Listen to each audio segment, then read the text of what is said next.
تو اتہاس بدلتا ہے۔ یاد رکھو دوستو، مسئلے خود حل نہیں ہوتے، کرنے پڑتے ہیں، اور اس کے دو طریقے ہیں، یا تو خود میں ہمت تلاش کرو یا زیادہ ہمت والے کو تلاش کرو۔ خدا ہر پرندے کو رزق دیتا ہے مگر اس کے گھونسلے میں نہیں ڈالتا۔ رزق حاصل کرنے کے لیے پرندے کو خود کوشش کرنی پڑتی ہے۔ اور یاد رکھو، خود کا دوسروں کے ساتھ مقابلہ نہ کریں۔ سورج ہو یا چاند اپنے اپنے وقت پر چمکتے ہیں۔ اور یہ بھی یاد رکھو، رشتے انہی لوگوں سے بنے جو نبھانے کی اوقات رکھتے ہوں۔ زندگی کے سفر میں آنے والا اندھیرا غار کا نہیں، سرنگ کا ہوتا ہے، جس کے اگلے سرے پر ہمیشہ روشنی ہوتی ہے۔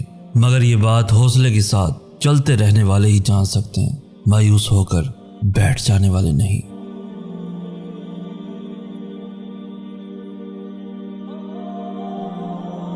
تو دوستو، آج کی ویڈیو آپ کو کیسی لگی؟ اس ویڈیو کو لائک کر کے ہماری حوصلہ افزائی بھی لازمی